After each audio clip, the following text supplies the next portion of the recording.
এত মানুষ মারার পর উনি কিভাবে বলে যে আমার অপরাধটা কি? দাবি একটাই, স্টেপ ডাউন হাসিনা। আমাদের দফা একটাই, হাসিনার পদত্যাগ। এখন এতগুলা লাশ ওনার বাড়ির নিচে রেখে এখন কেন উনি বলবে যে আমরা ছাত্রদের সাথে বসবো? আমার ভাইদের উপর নৃশংসভাবে গুলি চালানো হয়েছে, এই অধিকার দিয়েছে কে? এই কোটা সংস্কারের জন্য আমার যে 900+ ভাই বোনদের, এত ভাই বোনদের যে জীবন দিতে হবে, এই কোটা আমরা চাই না। আমাদের ভাই বোনদের ফিরাই দেওয়া হোক, নয়তো আমাদের দাবি একটাই, স্টেপ ডাউন হাসিনা। আমাদের একদম এক দাবি, হাসিনার পদত্যাগ ছাড়া আমরা আন্দোলন থামাবো না। আন্দোলন চলছে, চলবে। আমার বুকে গুলি কর, কিন্তু আন্দোলন থামাবো না। প্রত্যেকটা সমাবেশে উনি মিথ্যা কথা বলে, উনি ওনার অভিনয়। আমরা কি বুঝি না? আমরা কি মানুষ না? এত মানুষ মারার পর উনি কিভাবে বলে যে আমার অপরাধটা কি? উনি কি আমাদের সাথে আইরনি করে নাকি? আমাদের জেনারেশনের সাথে আইরনি করতেছে উনি? এত কিছুর পরে উনি আইসা আবার কিভাবে জিজ্ঞেস করে নাকি? লজ্জা করে না? উনি জিজ্ঞেস করে কিভাবে যে আমার অপরাধটা কি? এত মানুষ মারছে, আমার দেশটা পুরা ছারখার হয়ে যাচ্ছে।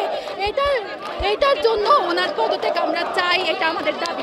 এখন কোনো কথা বলার নেই, যা কথা বলার ছিল তা যদি আগেই বলে ফেলতো তাহলে এতজন মারা যায় না।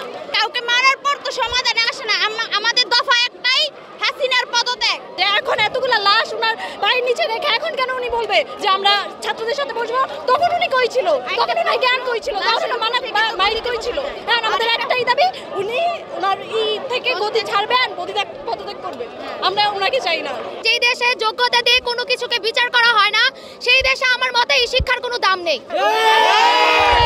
আমরা এই সরকার চাই না যে সরকার দেশের হাজার হাজার লক্ষ লক্ষ ভাইদেরকে যে আগে মারা হয়েছে, এখন বর্তমানে একটি ছোট একটি বাচ্চাকে খুন করা হয়েছে, তার লাশটা পর্যন্ত নিয়ে যেতে দেওয়া হয় না।